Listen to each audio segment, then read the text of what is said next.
صدر اجلاس، معزز مہمانان کرام، اساتذہ دارین اکیڈمی، عزیز طلباء، السلام علیکم ورحمۃ اللہ وبرکاتہ۔ یہ پروگرام جیسا کہ آپ حضرات کے علم میں یہ بات ہے کہ اصل میں 9 تاریخ کو ہونا تھا اردو ڈے کے یا یوم اردو کے موقع پر، لیکن وہ ملتوی ہو کر کے بس یہ کہہ لیجئے کہ اے رضا ہر کام کا ایک وقت ہے، اے رضا ہر کام کا ایک وقت ہے اور دل کو بھی آرام ہو ہی جائے گا۔ تو آج چونکہ مقدر تھا اس لیے وہ ٹل کر کے آج ہو گیا۔ گفتگو آپ نے اردو کے حوالے سے سنی۔ حضرات گرامی، اس سلسلے میں اردو کے فروغ، اردو کی ضرورت، اردو کی اہمیت کے تعلق سے میں اقبالی کا شعر کہہ کر کے اپنی بات آگے بڑھاتے ہوئے نہایت ہی اختصار کے ساتھ مکمل کروں گا کہ نہ ہو مایوس اے اقبال اپنی کشت ویراں سے، نہ ہو مایوس اے اقبال اپنی کشت ویراں سے، ذرا نم ہو تو یہ مٹی بڑی زرخیز ہے ساکی۔ آج ہم نے ہی اردو کو تباہ و برباد کیا ہے، اردو کو دانستہ طور پر، حالانکہ یہ مسلمانوں کی زبان نہیں ہے، یہ ایک زبان ہے۔ جس طریقے سے دنیا میں بہت ساری زبانیں ہیں اسی طریقے سے یہ بھی ایک زبان ہے، لیکن چونکہ اس میں چاشنی ہے، اس میں محبت ہے، اس میں مٹھاس ہے، اس میں خلوص ہے، اس میں درد ہے، اس میں وفا ہے، اس لیے لوگوں نے اس کو مسلمانوں کے ساتھ جوڑ دیا اور یہ کہا کہ یہ مسلمانوں کی زبان ہے اور اس کا ہمیشہ سے بائیکاٹ کرتے آئے، ورنہ حقیقت یہ ہے کہ دوسری زبانوں کی طرح سے یہ بھی ایک زبان ہے جس میں ہمارے بزرگوں نے بڑی کوششیں کی ہیں۔ ابھی ہمارے الحاج نوشاد صاحب فرما رہے تھے کہ اس میں فزکس، کیمسٹری یا سائنس کا مواد نہیں ہے۔ میں آپ کو عرض کروں کہ عثمانیہ یونیورسٹی جو حیدرآباد میں قائم کی گئی تھی وہ خالص اردو بیس پہ قائم کی گئی تھی اور اس میں اردو سائنس کی جتنی اصطلاحات ہیں اور سائنس کی جتنی کتابیں ہیں وہ ساری کی ساری ایک زمانے میں اس میں موجود تھی، بلکہ اس کا ایک دارالترجمہ تھا جس میں انگریزی سے عربی سے، بلکہ یہ ساری چیزیں جو نکلی ہیں سمجھ لیجئے یہ انگریزی تو بہت بعد کی چیز ہے، یہ سب عربی کی دین ہے۔ عربی میں جو کچھ بھی آج انگریزی میں موجود ہے،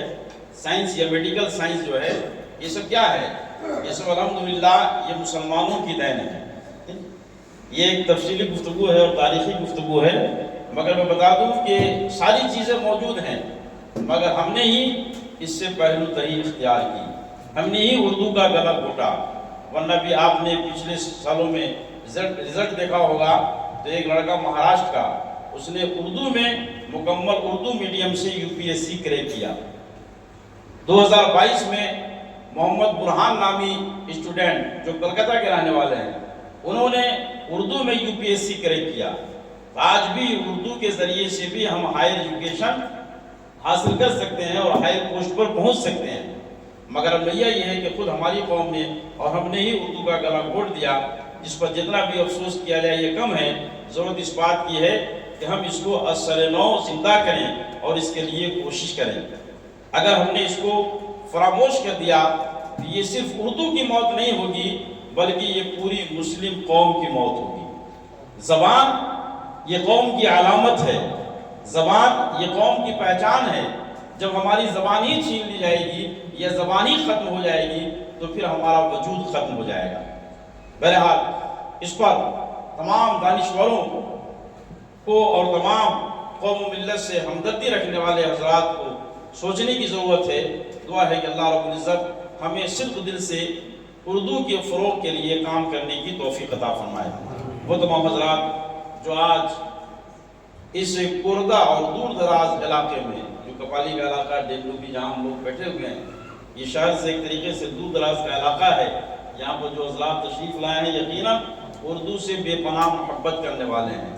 کہ اردو کے نام پر اور جناب شاکر عظیم آبادی صاحب کے نام پر یہاں پر اکٹھا ہوئے ہیں۔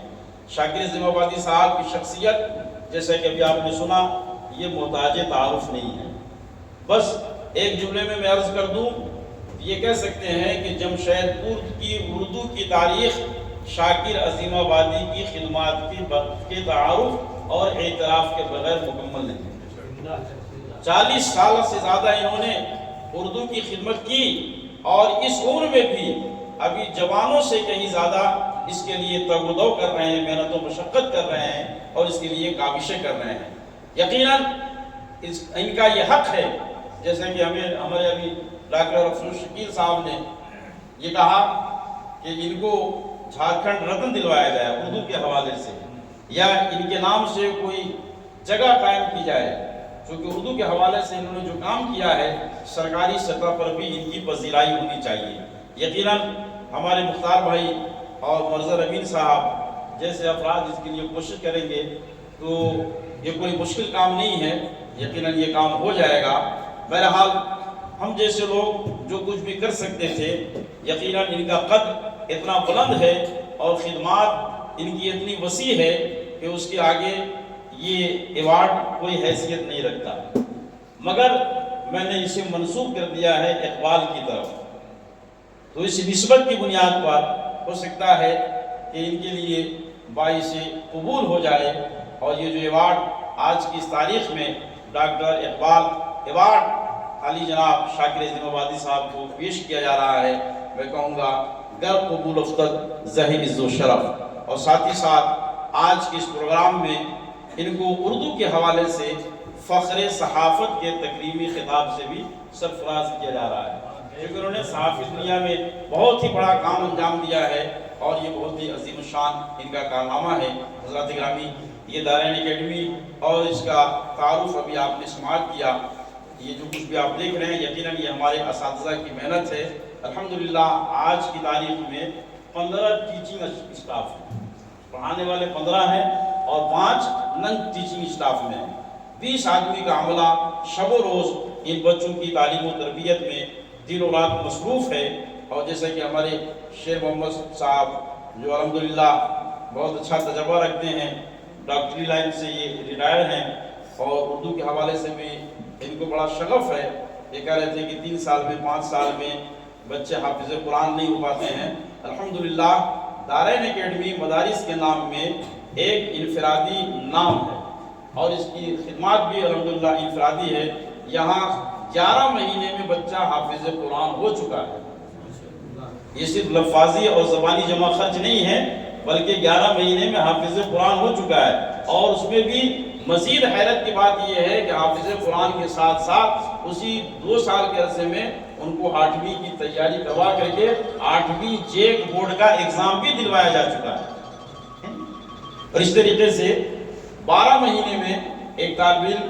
نے کلام پاک مکمل کیا ہے۔ محمد ثاقب، کھڑے ہو جائیے آپ۔ محمد ثاقب تم کا کتنے مہینے میں آپ نے قرآن حفظ کیا ہے؟ 10 مہینے میں، اور گھر سے اسکول کی کتنی تعلیم حاصل کر کے آئے تھے؟ 1 کلاس کر کے آیا، پچھلی مرتبہ انہوں نے 8ویں کا ایگزام دیا دارین اکیڈمی میں رہ کر کے۔ اور محمد فرحان، آپ کھڑے ہو جائیے، کتنے مہینے میں آپ نے قرآن حفظ کیا ہے؟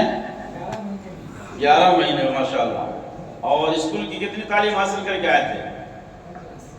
1 کلاس۔ یہ لدھیانہ پنجاب سے آئے ہیں، یہیں رہ کر کے انہوں نے قرآن پاک حفظ کیا ہے۔ ایسے بچوں کی فہرست اگر شمار کرائی جائے تو میں سمجھتا ہوں بھی 6 سے 7 ایسے بچے نکلیں گے جو 14 مہینے 16 مہینے 18 مہینے میں قرآن پاک حفظ کر کے آپ کے سامنے پیش ہونے والے ہیں۔ بہرحال گفتگو کو سمیٹتے ہوئے میں آپ کی خدمت میں عرض کر دوں کہ الحمدللہ یہ جو کچھ بھی ہے یہ آپ حضرات کے تعاون کا نتیجہ ہے۔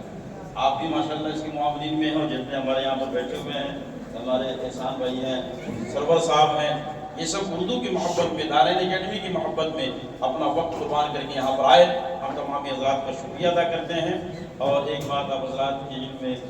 یہ لا دیتے ہیں کہ یہاں پر ادارہ یہ شروع ہوا تو اس میں کچھ فیس بھی دی جاتی ہے، چونکہ اس کا جو فیچر کا پروگرام ہے UPSC کرانے کا ہے،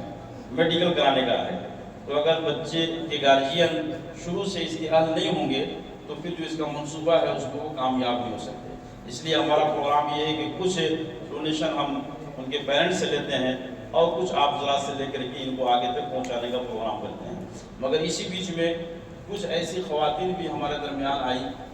جن کے شوہر نہیں ہے، جن کا کوئی دیکھ ریکھ کرنے والا نہیں ہے، جن کے گھر کو کوئی سنبھالنے والا نہیں ہے، اور وہ آ کر کے رونے پیٹنے لگی کہ حضرت مجھے بھی اپنے بچے کو پڑھانا ہے، میرے بچے کا بھی ایڈمیشن لے لیجئے. تو ایسے بچوں کا خالص میرے لیے انتظام کرنا ذرا مشکل ہو رہا تھا، اس لیے اس کے لیے الگ سے دارین اکیڈمی ہی کی چھت کے تلے فی الحال عارضی طور پر ایک الگ سے ادارہ اورفن ہوم کے نام سے قائم کیا گیا، یتیم دارین یتیم خانہ، جس میں انشاءاللہ ان بچوں کو 100% مکمل مفت تعلیم دی جائے گی میٹرک تک کی، اور ساتھ ہی ساتھ حافظ قرآن یا عالم دین بنائے جائیں گے. اس کے بعد اگر ہمارے پاس اسپانسر مل جائیں گے جو ان کی اعلیٰ تعلیم کا خط برداشت کر سکیں تو انشاءاللہ ہم آگے اعلیٰ تعلیم میں بھی لے جائیں گے. لیکن ابھی وقت سے پہلے ہم وعدہ نہیں کر سکتے، جتنا کچھ ہم سے ممکن بن پڑ رہا ہے انشاءاللہ وہ ہم کرنے کے لیے تیار ہیں. تب یہ اس کا ایک شعبہ گویا کہ یا دارین یتیم خانہ کے نام سے باقاعدہ شروع کر دیا گیا ہے. اب اس میں یتیم بچوں کو جو خالص یتیم ہے ان کو انشاءاللہ فری پڑھایا جائے گا، ان سے کچھ اس کا معاوضہ نہیں لیا جائے گا.